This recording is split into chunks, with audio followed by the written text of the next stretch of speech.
You're listening to an Airwave Media Podcast.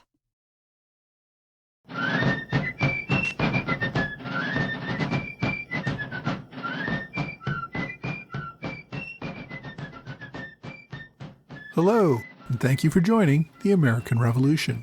This week, episode 294, Dogger Bank. We last looked at the situation in Europe back in episode 275, when Britain declared war on the Dutch Republic in December of 1780. The Dutch were not looking for war with the British. They had nothing like the military that they had a century earlier. Dutch officials mostly just wanted to trade and make money, but they were willing to do so with Britain's enemies. This included selling arms to the rebels in America, as well as trading with France, and that's the real reason why Britain had declared war in late 1780. When the war began, the Dutch Navy consisted of only 20 ships of the line. Although they had begun a massive shipbuilding effort before the war began, most of those ships were not yet ready to sail. Things actually got worse when the British attacked a small Dutch convoy in the West Indies in February of 1781. Dutch Admiral Willem Krul was killed in the action while trying to buy time for the merchant fleet to escape the British. Even for the ships they had, the Dutch had trouble obtaining crews for them.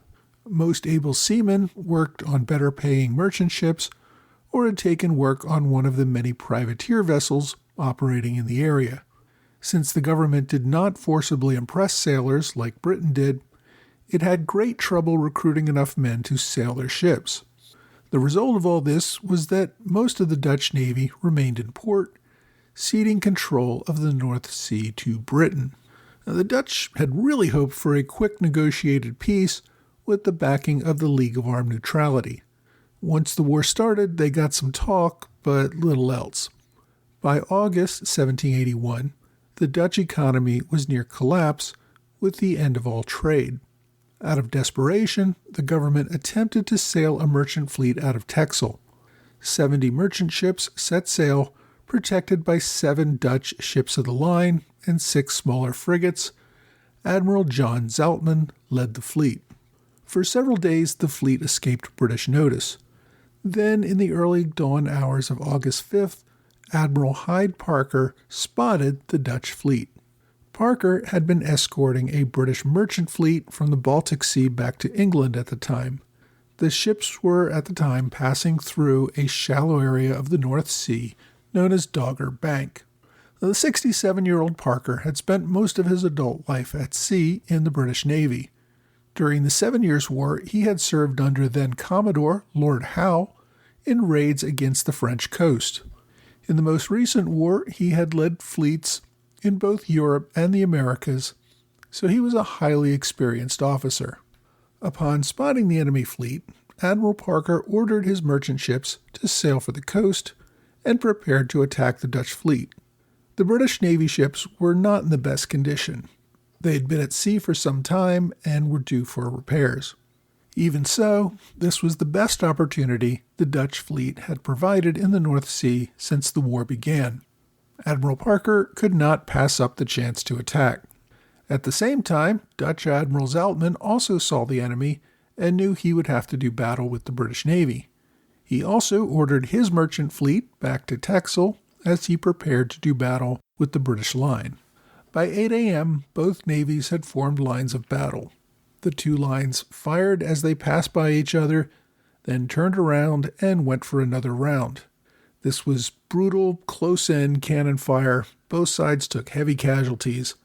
The attacks continued on each fleet for about 3 hours before the Dutch fleet finally turned and retreated back toward Texel. The battle had given time for the Dutch fleet to withdraw. Zoutman had also inflicted enough damage on the British fleet that it did not attempt to pursue. The British fleet reported 104 sailors killed and 339 wounded. The Dutch reported 142 killed and 403 wounded. However, some unofficial reports state that Dutch casualties were over 1,000. Although all of the ships sailed away from the battle, one of the Dutch ships sank before it could return to Texel. Both sides claimed victory from the battle. The Dutch merchant fleet was able to escape back to Texel, But the battle also confirmed that Dutch trade continued to be halted for the foreseeable future. Upon his return to Britain, Admiral Parker openly criticized the ministry for its failure to provide ships in good fighting condition and blamed his failure to capture the Dutch fleet on that fact. He was openly critical of Lord Sandwich and made no secret of the fact that he hated the Prime Minister, Lord North. In an attempt to smooth over his hard feelings, King George offered Parker a knighthood and personally visited his fleet. Even with that personal visit, Parker was rather abrupt with the king, telling him, quote, "I wish your majesty better ships and younger officers. As for myself, I am now too old for the service." The 67-year-old admiral did not take another posting until after the government fell the following year. A few months later, his older brother died, leaving a baronetcy to him. Parker should have stayed home, but when the new government offered him a posting as Commander-in-Chief of the East Indies, he returned to sea in 1782. His ship, the Cato, was last seen in Rio de Janeiro in December. After leaving port, the ship was never seen again. The presumption was that it wrecked at sea and sank with all hands aboard. Among the British leadership in London, support for the war was increasingly divided, but a majority still remained opposed to considering granting independence to the colonies in America. George III widely articulated this view and saw it as his role to stand firm against any talk of allowing his empire to crumble. The parliamentary elections of 1780 had seen gains for the Rockinghamites, who increasingly supported American independence as a necessity so that Britain could focus on its wars with France, Spain, and now the Dutch Republic. But Lord North's Tories still held a majority in both houses and continued to support prosecution of the war. And while the war continued to drain British resources, there was some reason for hope that it would not continue forever. If Britain struggled with its finances, that struggle was nothing compared to the struggles faced by France and in America. The enemy seemed to be surviving financially on next to nothing, and that really couldn't continue much longer. Further, General Clinton's capture of Charleston in 1780 gave hope that the southern colonies would come back under control, even if there was some fighting continuing there. The defection of Benedict Arnold that same year also proved to many that the rebel coalition was on the verge of collapse.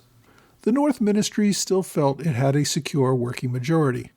When Parliament opened in the fall of 1980, North attempted to replace the Speaker of the House of Commons with a much stronger supporter of the North Ministry. North's choice, Charles Cornwall, won the election decisively, defeating the former Speaker, Sir Fletcher Norton. In early 1781, the ministry won votes supporting the war against the Dutch, as well as continued funding for the overall war effort. Many opposition leaders even stopped attending Parliament, since there was little hope of any change. In March, Lord Hillsborough wrote to William Eden saying, quote, "The opposition is at present, if not dead, at least asleep. Since I have been in Parliament, I do not recollect a session half so quiet." Even an effort to conduct an investigation into loans raised for the war effort failed to pass a floor vote.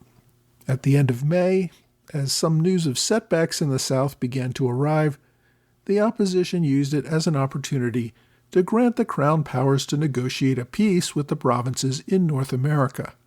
The majority saw this as an unnecessary display of weakness and voted down the motion. In June, as news of the British victory at Guilford Courthouse arrived, along with the news of the devastating casualties that greatly weakened Cornwallis's army, opposition leader Charles Fox tried again, but as before, that motion failed. Even if Parliament remained on board in order to continue the war, Britain had to do what it could to keep even more European powers from lining up against it. France and Spain were the traditional enemies of Britain at this time, but in earlier wars, Britain usually had an alliance with other countries who took some of the pressure off of Britain itself. Prussia and Russia were among these countries that were traditional allies of Britain. Prussia was part of the Holy Roman Empire, which included almost all of the German-speaking states, Its powerful armies had been a key partner with Britain in the 7 Years' War. In this current war, however, most of Europe was sitting out the war. If Britain could convince some of these other powers to go to war with France and Spain, those countries would be unable to focus on Britain. Unfortunately, Britain could not get a fight started, and even had to worry about some of its traditional allies lining up against it if it could not respect their neutrality. Maria Theresa, the former Empress of the Holy Roman Empire, was focused on keeping Europe from plunging into a new war.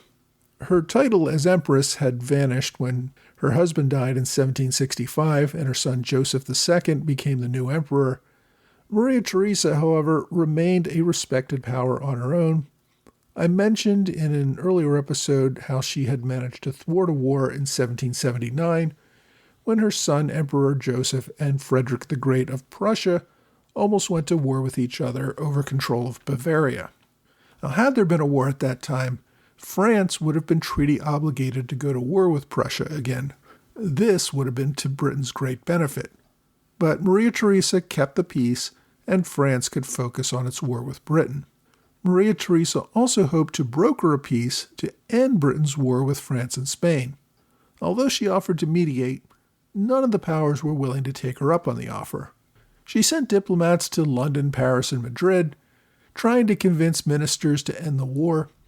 She even lobbied her daughter, Queen Marie Antoinette, to use her influence at Versailles to encourage negotiations. None of the powers wanted to insult such a powerful leader, but they also did not see a negotiated peace as being in their self-interest. When the Empress died in 1780, the danger of war in Central Europe once again became more likely. Other leaders also sent out proposals for a negotiated peace. Britain received offers from Catherine the Great of Russia and King Ferdinand of Naples, Sicily. Now, Maria Theresa had not been a fan of the revolution in America, nor of revolutions generally. It was hard enough to keep the royal houses of Europe from going to war with one another. It was so much worse when the people rose up against their own leaders to start a war. After her death, her son, Emperor Joseph, seemed to have a little more sympathy for the Americans. For starters, he referred to them as Americans in his correspondence, at a time when most other heads of state were simply calling them rebels. In a letter to Catherine the Great of Russia, Joseph seemed to sympathize with the poor treatment of the American colonies by Britain and said that he thought a British victory was impossible. Back in 1777, Joseph had traveled to Paris to visit his sister, Queen Marie Antoinette, and attempted to set up an unofficial meeting with Benjamin Franklin while he was there. British intelligence managed to prevent that meeting. Even so, rumors of the meeting trickled through the courts of Europe. Although he continued to remain neutral, Joseph regularly commented in private correspondence that he thought the Americans would win and that the continuing war in America was proving disastrous to Britain. Thinking that Joseph might be amenable to some sort of involvement in the Americas, diplomats sent William Lee to Vienna in 1778. At that time, though, Maria Theresa was still alive and prevented any officials from meeting with the would-be ambassador. Any recognition of Mr. Lee would have been a tacit recognition of American independence and would have enraged Britain. Joseph was not simply a disinterested observer, though. The capital of the Holy Roman Empire was Vienna in Austria, and Joseph inherited the crown as King of Austria from his mother, Maria Theresa, when she died in 1780. Now, Austria today is a landlocked country, but in 1780 it held a coastal presence in what is today Belgium. At that time, the area was called the Austrian Netherlands. Now, the port at Ostend in the Austrian Netherlands became a main neutral point along the west coast of Europe once France, Spain, and the Dutch were all at war with Britain. The result was a booming trade for Austria. All sorts of merchant ships wanted to fly a neutral flag that would protect them from enemy navies and privateers. Between 1778 and 1780, Ostend saw a 700% increase in shipping. Profiteering in merchant goods as well as war supplies greatly enriched Austrian trade. Now, this new transatlantic trade under the Habsburg flag inevitably led to a controversy. On August 20th, 1781, a Massachusetts privateer called the Hope seized Den Erstein, a merchant ship that had left Ostend under the Habsburg flag, headed for the West Indies. Daniel Darby, captain of the Hope, sailed both ships back to Boston for review by a prize court. The court met on September 6th to determine whether the seizure was the legal capture of an enemy vessel or the illegal taking of a neutral ship. Darby argued that the ship was clearly British and carrying British-made goods. The captain of the captured Der Ersten, Peter Thompson, countered that there was no evidence that this neutral flag ship was British or that anything on it was British. This was all just made up by Darby to steal his ship and its contents. The court determined that the ship was owned by an Ostend firm, but also found correspondence from English merchants that established this was just an effort to get around the French blockade.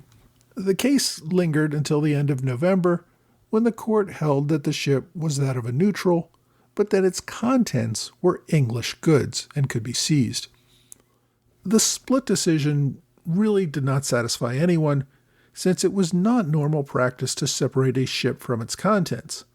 If the ship really was from a neutral country, then the privateer had no authority to take the ship in the first place and have access to its contents.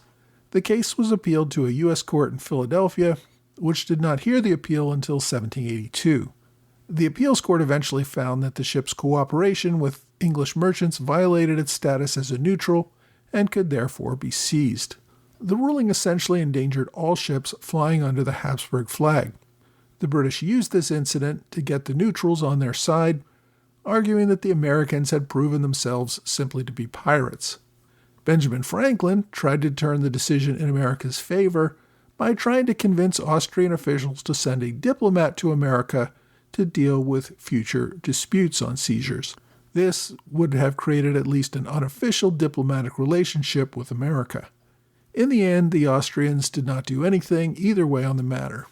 They did not want to show a bias toward either party, hoping still to sit as a mediator of the war between Britain and its colonies in America. Diplomats continued their efforts to negotiate an end to the war. France seemed to be the most opposed to this effort, thinking that it had the advantage over Britain. By the end of 1780, with its finances in ruins and the Americans just begging for more of anything, France seemed more amenable to peace discussions. France also feared that Spain might be getting cold feet after its efforts to retake Gibraltar had come to nothing. Emperor Joseph's diplomats proposed a Congress of Vienna to take place in the summer of 1781. One of the biggest issues was how the Americans would be represented. Britain would not recognize any diplomat from the Continental Congress, which it argued was an illegal body. Negotiators suggested that each colony might send its own diplomat.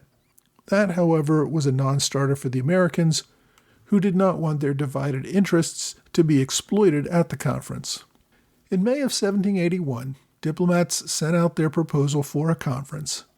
The Americans would be invited to work out a separate peace between them and Britain. All parties would agree to a one-year armistice. British officials bristled at the idea of inviting Americans, and France disliked the idea of an armistice, since it only gave Britain time to regroup and rebuild its forces. Spain refused to consider anything that would not put Gibraltar as the main point of negotiation. In the end, all the parties ended up rejecting the terms and the conference altogether. Instead, all parties wanted to wait and see the results of the 1781 fighting season before making any more efforts at a negotiated peace. Of course, all those efforts would fade away after the events in Yorktown later that fall. Next week, we're going to return to Connecticut as General Benedict Arnold makes one final trip to his home state to burn a town and slaughter some prisoners.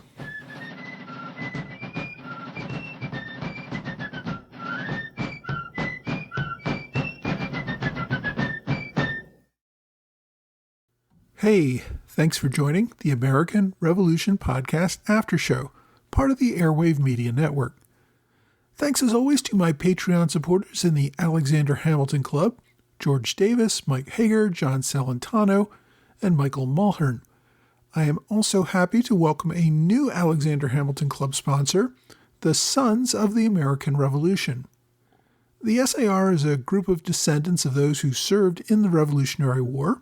Their organization seeks to honor their ancestors and keep alive the memory of the American Revolution. So, thanks for joining the American Revolution podcast, guys. I'm also grateful to my Robert Morris Circle supporters, Lee Seam, TJ Walker, and Joe Kelsey for their continued support. And I'm pleased to welcome two new supporters at the Privy Council level, Dave Taylor and Douglas Earle. Like all my supporters on Patreon at the $10 level or higher, they will receive the first of their free monthly magnets representing a flag from the American Revolution. Thanks also to Hugh Clark, Gerald Everett, Paul Kallenberger, and Jeffrey Voorhees for one-time gifts via PayPal or Venmo. I greatly appreciate all of your support and for your good wishes. Now, this week we focused on Britain and Europe in the summer of 1781. Most wars tend to have an impact on the rest of the world. This war seemed to be expanding slowly for years and was only getting worse. The rest of Europe wanted to see it resolved and really didn't care how. In Britain, the cost of the war was hurting the government politically, but the king's continuing vocal support to continue the war ensured popular support in Parliament and amongst most voters. British officials knew wars were expensive and built up debt, but if you could break your enemy financially before you broke, you would come out the winner. France and the American colonies really seemed on the verge of financial collapse. Britain had really given up long ago on crushing the colonial rebellion. At this point, they seemed more focused on cutting their losses. If they could salvage the southern colonies and perhaps take a few islands in the West Indies, the result might not be so bad. As a result, Britain did continue to fight. For France also, the costs were mounting. France still hoped that Britain would crack first, and with the addition of Spain and the Netherlands to the war, France definitely felt it had the military advantage against an isolated Britain. Spain seemed to be willing to hold out until it finally recaptured Gibraltar, and that was still ongoing. The pain of all this fighting caused other European countries to feel pain thanks to the interruption of trade. We've already seen the League of Armed Neutrals get involved, and the Holy Roman Empire this week trying to broker a deal to end this thing. But none of the combatants seemed ready to negotiate. Sometimes a war just has to run its course until the combatants are so beaten down that they are willing to talk. That stage was still in the future from the summer of 1781. I hope it's not a spoiler for anyone, but Yorktown will certainly change that equation. This pre-Yorktown episode was my attempt to explain the situation in Europe before that event. My book recommendation this week looks more closely at how Central Europe, and specifically the Holy Roman Empire, saw the American Revolution. It's called The American Revolution and the Habsburg Monarchy by Jonathan Singerton. This book takes a close look at how the imperial court in Vienna viewed the American Revolution, how it was impacted, its attempt at mediation, and the efforts by diplomats to use the empire to their advantage. The author, Singerton, is originally from Wales but is a European academic with an emphasis on the 18th century Habsburgs. Now, the topic is admittedly a little obscure, and as an academic work, this book is nearly 350 pages, but under 230 of that is actual text, with the remainder of the book being extensive footnotes and bibliography sections. The book was published in 2021, but you can get a full e-copy on archive.org since the book was released with a free Creative Commons license. Aside from discussing diplomacy, I did discuss one battle today, and that was the naval battle between the British and Dutch forces at Dogger Bank. If you want to read more about that battle, check out my online recommendation, The Battle of Dogger Bank, found on morethannelson.com. The site generally, morethannelson.com, looks at all things related to the Royal Navy during the American Revolution and through the Napoleonic Wars. So it's a great resource for all things naval from this era. As always, I've included links to my recommendations, on my blog and website. Now, my question this week comes from Bob Schneider, who asks about no taxation without representation. We spend a lot of time, as we should, on issues and events of taxation part, but we don't spend much time on the representation part. I do think at one point you said something about how even if representation had been offered to the colonists, they wouldn't have wanted it, fearing they'd always be outvoted. Well, Bob, I've discussed the issue of taxation without representation before, that's true, but it is a tricky issue, and one that most students of this era don't understand well, so perhaps it's worth discussing again. I have tried to emphasize before that this really was not an issue for the colonies of taxes being too high. They really weren't that high. Of course, everyone would like their own taxes to be lower, but that was not the issue over which colonists went to war.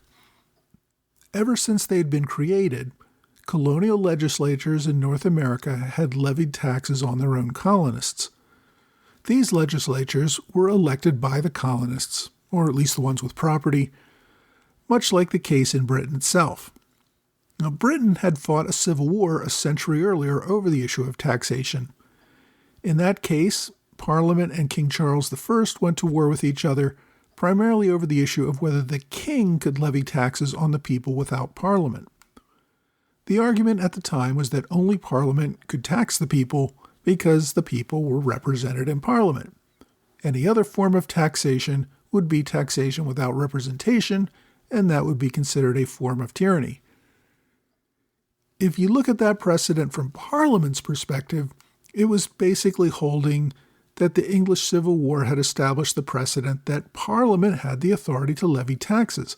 So when Parliament levied taxes on the colonies, that seemed perfectly acceptable to members of Parliament. The colonists, of course, viewed it differently. Parliament had authority to tax because it represented those being taxed. Parliament did not represent the colonies and therefore had no authority to tax the colonies. Colonists were represented by colonial legislatures, and so only those could levy taxes in the colonies. Of course, this was the disagreement that eventually led to war. Parliament felt that it had the authority to tax everyone in the empire, not just those who voted.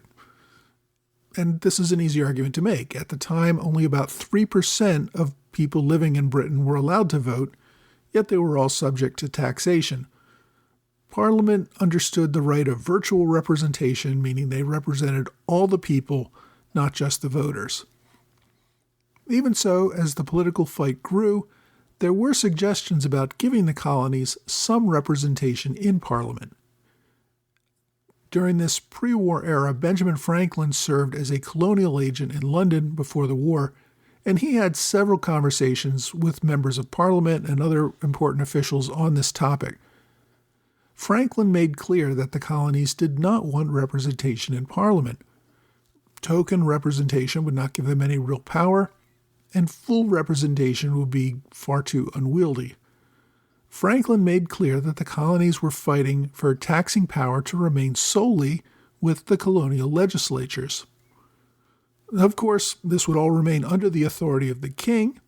When there was a national need, the king could call on all of his legislatures, just as he did Parliament, to come up with the needed funds.